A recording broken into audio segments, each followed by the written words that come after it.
नमस्कार, स्वागत है आप सभी का। आप देख रहे हैं एनडीटीवी राजस्थान। मैं हूं आपके साथ शिवानी मिश्रा। राजस्थान और मध्य प्रदेश के बीच ईआरसीपी परियोजना पर रविवार देर शाम एमओयू यानी कि समझौता पत्र पर हस्ताक्षर हो गया है। सीएम भजन लाल शर्मा और मोहन यादव ने केंद्रीय जल शक्ति मंत्री गजेंद्र सिंह शेखावत की मौजूदगी में नई दिल्ली स्थित जल शक्ति भवन में एमओयू पर हस्ताक्षर किया है। रविवार शाम करीब 7:30 बजे दोनों सरकारों के बीच एमओयू हुआ। एमओयू से पहले प्रेस वार्ता आयोजित कर मध्य प्रदेश के मुख्यमंत्री मोहन यादव ने कहा कि हमारी चंबल की बेल्ट जो कि खेती की दृष्टि से काफी महत्वपूर्ण है, उसे इस योजना के सही ढंग से लागू होने से फायदा होगा। खेती के साथ ही औद्योगिक विकास और पर्यटन को भी तेजी मिलेगी और इस योजना में राजस्थान के 13 जिले भी मध्य प्रदेश के भी आ रहे हैं, जिन्हें अब इस योजना का लाभ मिल सकेगा। सबसे ज्यादा लाभ मालवा और चंबल बेल्ट में मिलने वाला है। मोहन यादव ने बताया कि राजस्थान और मध्य प्रदेश के बीच कुछ मुद्दों पर सहमति भी थी। जब मैं जयपुर पहुंचा तब मेरी भजन लाल जी से मुलाकात हुई, इस मुद्दे पर बातचीत हुई, लेकिन सहमति नहीं बन पाई। वहीं अब केंद्रीय जल शक्ति मंत्री गजेंद्र जी ने सहमति बनवाई है। राजस्थान के मुख्यमंत्री भजन लाल शर्मा ने कहा कि ईआरसीपी योजना पिछले लंबे वक्त से लंबित चल रही थी और ऐसे में इसका एमओयू हमारे लिए काफी सुखद हुआ। और इससे पहले भी मध्य प्रदेश तो कभी राजस्थान की पूर्ववर्ती कांग्रेस सरकार ने इसे उलझाने की कोशिश की थी, लेकिन प्रधानमंत्री मोदी के नेतृत्व में केंद्रीय जल शक्ति मंत्री गजेंद्र सिंह ने मूर्त रूप देकर इसे आगे बढ़ाया। इस योजना से राजस्थान का काफी बड़ा भूभाग प्रभावित होगा। ऐसे में ये योजना पूर्वी राजस्थान के लिए एक बहुत बड़ा वरदान साबित होगा। केंद्रीय जल शक्ति मंत्री गजेंद्र सिंह शेखावत ने कहा कि आज समझौता दोनों राज्यों के लिए स्वर्णिम दिन है। इस योजना का काम पूरा हो जाने के बाद दोनों राज्यों की 5,60,000 हेक्टेयर नई जमीन सिंचाई के लिए अधीन हो जाएगी और इसके साथ ही अगले 30 से 40 सालों तक पेयजल की समस्या का भी समाधान हो पाएगा। इस योजना से न केवल हम बहुत बड़े भूभाग को सूखे से बचाएंगे, बल्कि देश के कई राज्यों को बाढ़ से भी बचाएंगे। इस योजना के लागू होने से राजस्थान और मध्य प्रदेश के कुल 26 जिलों के प्रत्येक व्यक्ति के जीवन में बदलाव होगा। यानी कुल मिलाकर दोनों राज्यों के लिए आज का दिन बेहद महत्वपूर्ण और खुशी की बात है कि आज जो लंबे वक्त से संघर्ष चल रहा था वो अब खत्म हो गया है। इस पर हम आपको विस्तार से जानकारी देंगे। आपको इस खबर पर हम एक एक पॉइंट्स बताएंगे। हमारे सहयोगी भी हमारे साथ स्टूडियो में मौजूद हैं। राहुल, इस पूरे मामले को लेकर जिस तरीके से अब दोनों ही राज्यों के लोगों में खुशी की लहर है, चूंकि एक लंबा वक्त का इंतजार अब खत्म हुआ है और इसका सीधा फायदा दोनों राज्यों के 13 जिलों को मिलने वाला है। बिल्कुल शिवानी, निश्चित रूप से एक बड़ा ऐतिहासिक दिन आज का राजस्थान और मध्य प्रदेश दोनों स्टेट्स की आपसी बॉन्डिंग के लिहाज से अगर देखा जाए तो लंबे वक्त से ये कोशिशें की जा रही थी कि चंबल, पार्वती और काली सिंध नदी के पानी को मिलाकर के मध्य प्रदेश और राजस्थान के ज़्यादा से ज़्यादा सूखाग्रसित जिलों को फ़ायदा उसका पहुंचाया जा सके। और राजस्थान के मुख्य रूप से 13 ज़िले इसमें शामिल हैं। ईआरसीपी के अंदर जयपुर है, अलवर है, कोटा है और भीलवाड़ा, बांसवाड़ा है। तमाम ये ऐसे ज़िले हैं जिसको ईआरसीपी कि इस आज की समझौते की बहुत दरकार थी। मध्य प्रदेश में भी कुछ जिले शिवानी ऐसे हैं जो कि सूखे की काफ़ी संकट झेलते हैं। ऐसे में ये जो समझौता है ये मध्य प्रदेश और राजस्थान की तमाम ऐसे जिले जिनको खास तौर पर जल आपूर्ति की स्वाभाविक जरूरत महसूस होती है, तो यहाँ के लिए ये बड़ा काम करेगा। और तमाम तारीखें भी बड़ी इंपॉर्टेंट हो जाती हैं। 27 जनवरी 2020 आज से 3 साल पहले एक समझौता के ऊपर इस बात चली थी राजस्थान और मध्य प्रदेश में। उसके बाद तमाम तारीखें बदली और आज 28 जनवरी जब 2024 है तो ये बड़ी तारीख, ऐतिहासिक तारीख इस पूरे समझौते, इस पूरे डील को लेकर के आज की दर्ज होनी चाहिए, जब दोनों प्रदेशों के मुख्यमंत्रियों ने साथ बैठ करके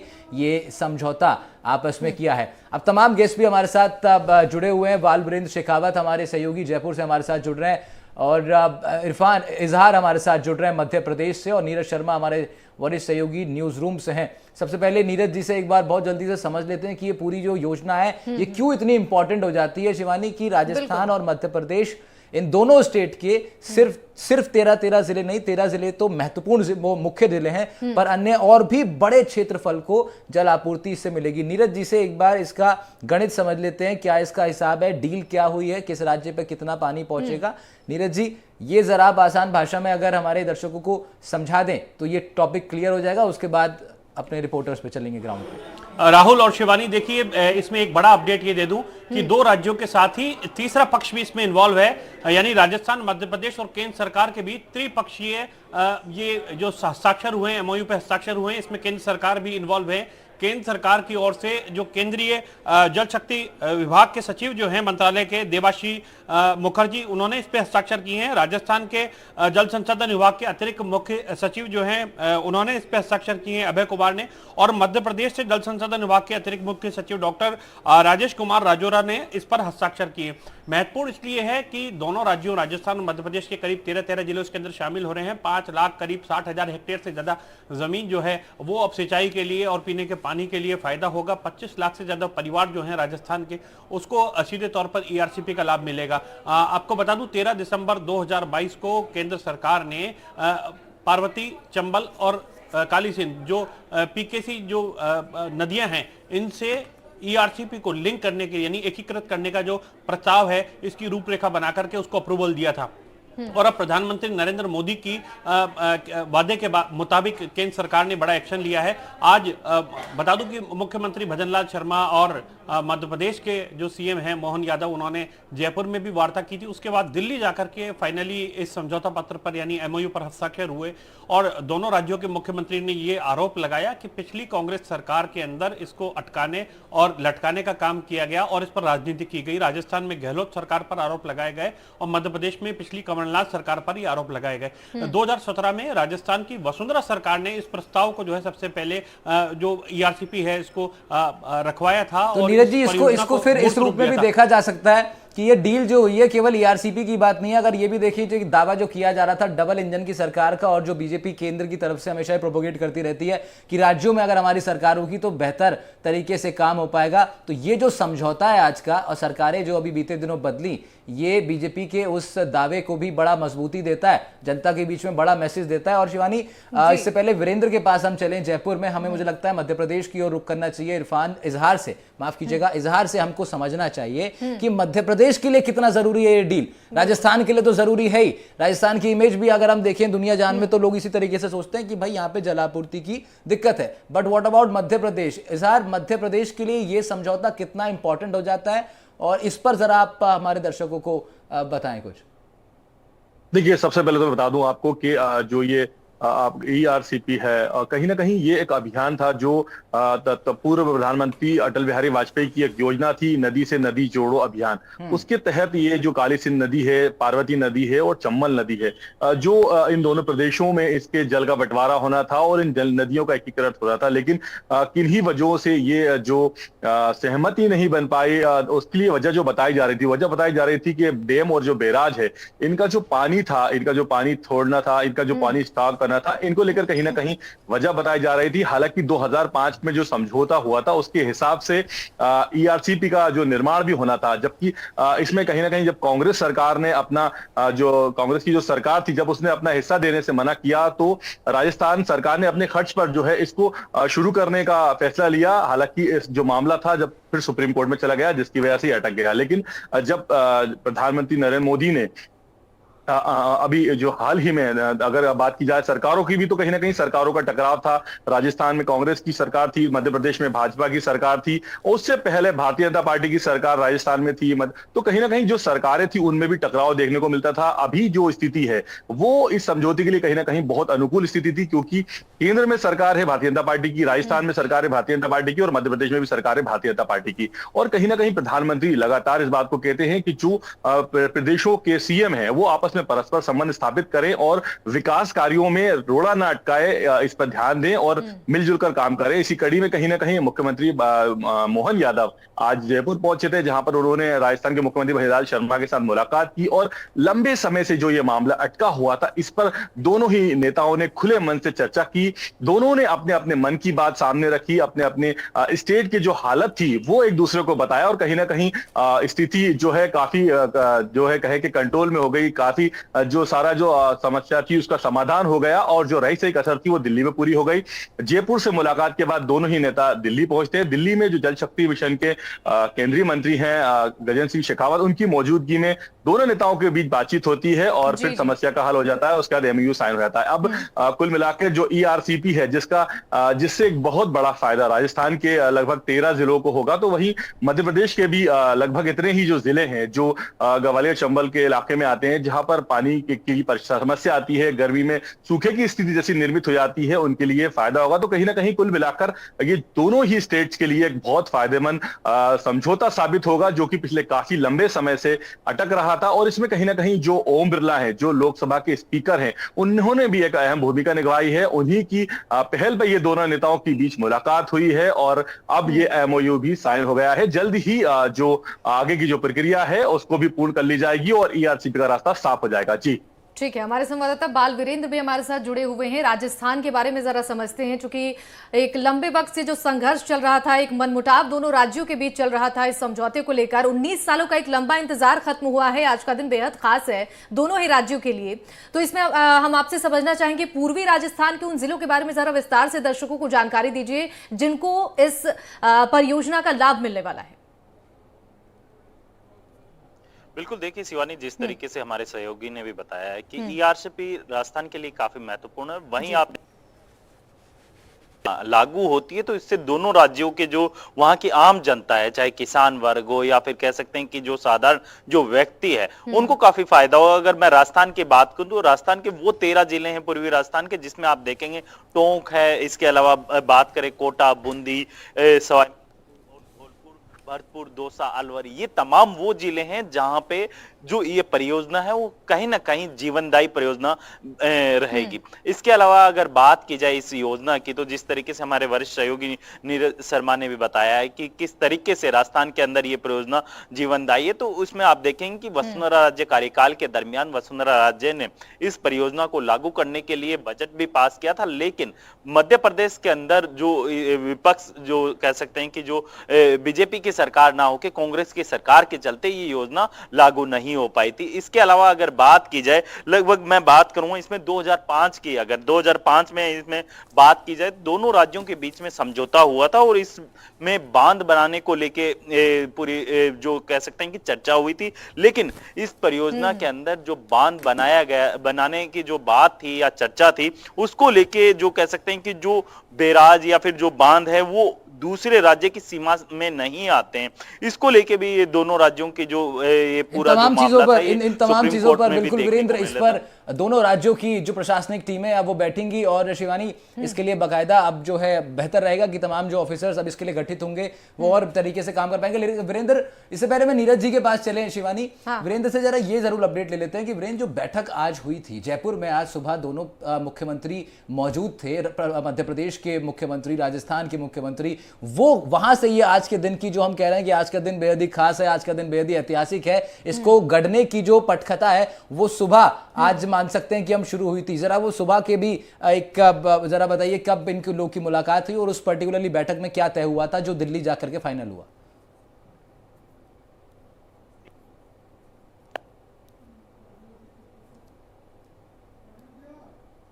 ठीक है, वीरेंद्र की आवाज कट रही है शिवानी, आई गेस हमको नीरज जी पे हम लोग स्विच कर लेते हैं। नीरज सर, सेम सवाल हमारा आपसे भी है कि सुबह की जो बैठक थी जहां से इस पूरी पटकथा की नींव जो है रखी गई आज के दिन की, वो मुलाकात जो थी, वो मुलाकात के बारे में जरा आप बताइए कि क्योंकि वहीं से पूरा सीन क्रिएट हुआ और फिर फाइनली उस पर मोहर लगी दिल्ली में। प्रेस वार्ता के दौरान दोनों राज्यों के मुख्यमंत्रियों ने साफ तौर पर पिछली कांग्रेस सरकारों पर आरोप लगाया। भजनलाल और मोहन यादव दोनों की बात करें तो पिछली गहलोत सरकार और कमलनाथ सरकार पर आरोप लगाया कि उन्होंने इस योजना को अटकाने का काम किया, कुछ किया नहीं, केवल इसके नाम पर राजनीति की। और अब मोदी सरकार आ चुकी है, प्रधानमंत्री नरेंद्र मोदी ने की ये इच्छा थी कि ये योजना जल्द से जल्द पूरी हो सके और उसके साथ ही केंद्रीय जल शक्ति मंत्री गजेंद्र सिंह शेखावत को दोनों ने क्रेडिट दिया है। दोनों मुख्यमंत्रियों ने दिल्ली जाने के बाद ये कहा कि गजेंद्र सिंह शेखावत जो है उनकी वजह से एमओयू हो पाया है, क्योंकि जयपुर में दोनों ने वार्ता की थी लेकिन सहमति नहीं बन पाई थी। हालांकि जयपुर में दोनों ये कह करके गए थे कि आज शाम तक एमओयू हो जाएगा, यानी प्लानिंग तो पूरी थी, लेकिन सहमति जो है वो अंतिम रूप से केंद्र सरकार के हस्तक्षेप के बाद हुई। और आपको एक और अपडेट दे दूं कि मुख्यमंत्री भजनलाल शर्मा ने आज केंद्रीय गृह मंत्री अमित शाह से भी मुलाकात की थी। तो अमित शाह से मुलाकात जब हुई उसके बाद में काफी सारी चीजें सॉर्ट आउट हुई, और जो मुख्य विवाद था जल बंटवारे को लेकर के, यानी पानी का कितना प्रतिशत राजस्थान रखे, कितना केंद्र दिल्ली रखेगा, मध्य प्रदेश रखेगा। दिल्ली ने इस पर सहमति बनाई है कि राजस्थान जो है, और माना जा रहा है राजस्थान को कुछ पानी अधिक मिल सकता है, क्योंकि राजस्थान का जो हिस्सा है वो ज्यादा है, राजस्थान की भागीदारी इसके अंदर है। दूसरी महत्वपूर्ण जो बात निकल करके सामने आ रही थी वो ये थी कि राजस्थान के अंदर जो बांध बनेंगे तो वो दूसरे क्या मध्य प्रदेश के अंदर भी उन बांधों को बनाया जाएगा, यानी कि कैचमेंट एरिया से बाहर वो होंगे या नहीं होंगे, डूब क्षेत्र का क्या होगा, इसको लेकर के बातचीत थी। तीसरा ये था कि पैसा कितना कौन सी सरकार देगी। अब माना यह जा रहा है 90% पैसा तक केंद्र सरकार दे सकती है। पहले यह था कि 50% पैसा केंद्र सरकार को, 50 राजस्थान या मध्य प्रदेश की सरकार को देना होगा। अब माना यह जा रहा है कि इसमें ज्यादातर हिस्सा जो है, क्योंकि नदी से नदी जोड़ो रिवर लिंक परियोजना से इसको जोड़ दिया गया है, जिसमें 90% तक जो पैसा है वो केंद्र सरकार अब इसके तहत दे सकती है। हालांकि एमओयू के अंदर और क्या क्या चीजें हैं वो खुल करके और जल्द सामने आएंगे, लेकिन ये जो महत्वपूर्ण बिंदु थे इनके ऊपर पूरा मामला पेच फंसा हुआ था, उस पर आज जो है सहमति बनी है और एमओयू पर हस्ताक्षर हुए। राजस्थान के लिहाज से इसलिए महत्वपूर्ण है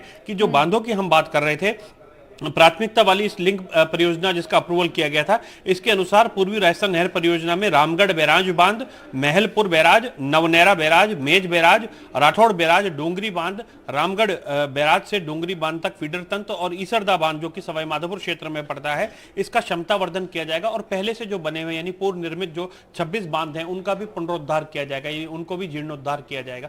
तो ये आज जो एमओयू है इसके अंदर पॉइंट्स इसके अंदर शामिल किए गए हैं, और बाकायदा सरकार ने की जानकारी जो है केंद्र सरकार ने और राज्य सरकार ने दी है। और 13 जिले जो हैं उसमें राजस्थान के झालावाड़, बारां, कोटा, बूंदी, सवाई माधोपुर, टोंक, दौसा, करौली, भरतपुर, अलवर, जयपुर, अजमेर, और ये तमाम जिले जो हैं वो हैं 2,80,000 हेक्टेयर क्षेत्र जो है उसके अंदर सिंचाई का पानी उपलब्ध होगा। और 40% जो क्षेत्र है राजस्थान का लगभग वो इस ERCP परियोजना के तहत अब उसको जल मिलेगा, और निश्चित रूप से किसानों को तो फायदा होगा ही, साथ ही उद्योगों को और इसके साथ ही अन्य लोगों को भी जो पीने का पानी है उसके लिए भी फायदा होगा।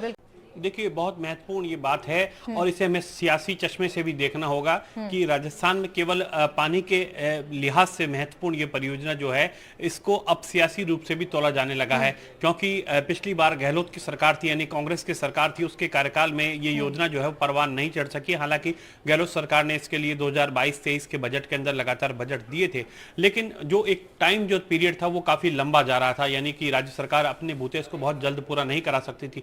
लेकिन केंद्र सरकार के पास अथाह बजट होता है और केंद्र सरकार चाहे तो इसको जल्द पूरा करवा सकती है बड़ा बजट देकर के, और साथ ही काम जो है तेजी से करा के। और हुआ भी यही, जब सरकार बदली उससे पहले भी गजेंद्र सिंह शेखावत ने एक बार कहा था, मजाकिया लहजे में कहा था कि राजेंद्र राठौड़ को मुख्यमंत्री बना दो तो ERCP चालू हो जाएगी। राजेंद्र राठौड़ तो हालांकि नहीं जीत पाए चुनाव, लेकिन ERCP का काम जो है इसमें नीरज जी सियासी चश्मे से देखते हैं जब इसको, तो बड़ा महत्वपूर्ण एक नजारा ये भी दिखाई देता है कि चुनावों के कैंपेन के दौरान ERCP was one of the most effective issue in पूर्वी राजस्थान के 13 जिलों में। कितना ज्यादा इंपैक्टफुल था, आपने हमने कवर किया था। 13 जिलों के लिए बड़ा एक मैसेज है, राजस्थान ही नहीं मध्य प्रदेश में भी, दोनों राज्यों के अंदर लोकसभा चुनाव है, तो एक बड़ा इशू जो है वो बीजेपी ने अब अपने हाथ में ले लिया है, पूरी तरीके से कैप्चर इस मुद्दे को कर लिया है।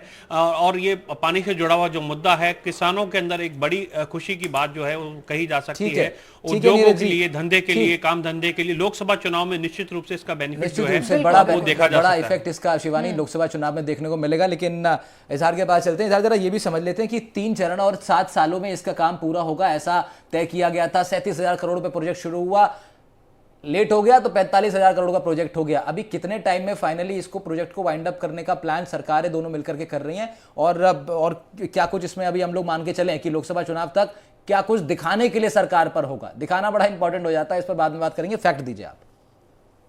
बिल्कुल, देखिए जो आप कह रहे हैं ये चीज अब हर जगह दिखाई देगी। लोकसभा चुनाव बेहद नजदीक है, और अगर हम बात करें मध्य प्रदेश की तो यहाँ पर 29 लोकसभा सीटें हैं, और जिसमें से सिर्फ एक सीट है जो कांग्रेस के पास है। छिंदवाड़ा से जो पूर्व मुख्यमंत्री हैं कमलनाथ, उनके बेटे हैं नकुलनाथ, वो सांसद हैं। तो 28 सीटें भारतीय जनता पार्टी के पास है और एक सीट जो है सिर्फ कांग्रेस के पास है। और अब जो भारतीय जनता पार्टी के नेता है वो और जिस तरह से विधानसभा चुनाव में उन्हें बड़े मैंडेट के साथ सरकार बनाने का मौका मिला, 163 सीट्स उन्होंने हासिल की, कांग्रेस को 60 सीट्स पर जो है समेट दिया, तो कहीं ना कहीं अब वो लगातार बड़ी बड़ी बातें कर रहे हैं। अब वो 58%, 68% वोट पाने की बात कर रहे हैं। तो यहाँ पर मैं जिक्र इसलिए कर रहा हूं कि अब जो भी हो रहा है कहीं ना कहीं वो लोकसभा चुनाव को ध्यान में रखते हुए हो रहा है। जहां तक मुझे मालूम है कि राजस्थान में भी 25 सीटें हैं लोकसभा की और पिछले 2 बार से लगातार क्लीन स्वीप कर रही है भारतीय जनता पार्टी वहां पर। इस तो बार कहीं ये ना और एक बड़ा हथियार अब बीजेपी के पास है क्लीन स्वीप करने का। और अब हम लोग कुछ कमांड आ रही है शिवानी शायद वाइंड अप करने की, लेकिन वाइंड अप करने से पहले वीरेंद्र सिंह शेखावत के पास जाना इसलिए इंपॉर्टेंट हो जाता है क्योंकि गजेंद्र सिंह शेखावत के बारे में मैं जानना चाहता हूं वीरेंद्र सिंह शेखावत से। तो वीरेंद्र, आप जयपुर से ये जरूर बताइए कि गजेंद्र सिंह शेखावत जल शक्ति मंत्री हैं, उनका कितना महत्वपूर्ण इसमें रोल रहा है। बहुत फटाफट से अगर आप बता पाए, इन दोनों की एक तरीके से मीडिएटर के तौर पर उन्होंने काम किया है। बिल्कुल, देखिए जब इस परियोजना की चर्चा हुई थी तो गजेंद्र सिंह शेखावत ने काफी बड़ा रोल अदा किया था। इसमें गजेंद्र सिंह शेखावत और ओम बिरला है जो कि लोकसभा अध्यक्ष है, इन दोनों नेताओं की काफी अहम भूमिका रही थी। और आपने देखा होगा कि लोकसभा चुनाव के अंदर जो राजस्थान की जो कह सकते हैं कि 83 विधानसभा ऐसी सीटें हैं जो पूरे जो कह सकते हैं कि इस पूरे परियोजना के तहत या कहीं ना कहीं डायरेक्ट हो या इनडायरेक्ट तरफ जो कह सकते हैं कि एक दूसरे को इफेक्ट करती है। तो इन तमाम पहलुओं को लेके दोनों नेताओं ने काफी बड़ा रोल भी अदा किया था। और विधानसभा चुनाव के अंदर राहुल, आपने देखा होगा बीजेपी हो या कांग्रेस, दोनों ही दलों ने, मुख्य दलों ने इस परियोजना को लेके कह सकते हैं कि जनता के बीच में गई थी और इसका कह सकते हैं कि भुनाने की भी कोशिश की, लेकिन बीजेपी ने इसको भुनाने में सफल रही और कांग्रेस कहीं ना कहीं इसमें पिछड़ गई थी। तो आप देखेंगे कि जो अलवर हो या फिर कह सकते हैं कि तमाम ऐसे जो जिले हैं, इसके जो जिलों के अंदर जो विधानसभा सीटें आती हैं, कहीं ना कहीं ये परियोजना अगर राजस्थान में लागू होती है, मध्य प्रदेश में लागू होती है, तो इसका सीधा सीधा असर लोकसभा चुनाव के अंदर जो भारतीय सीधा असर दोनों ही राज्यों के 13 जिलों पर होगा। तो आज का दिन बेहद ऐतिहासिक और एक लंबा इंतजार खत्म हुआ है। अब इंतजार है कि जब धरातल पर ये परियोजना उतरेगी तो क्या कुछ लाभ इन 13 जिलों के दोनों राज्यों को मिलने वाला है। बहुत बहुत शुक्रिया आप तीनों का हमारे साथ जुड़ने के लिए, इस चर्चा में शामिल होने के लिए।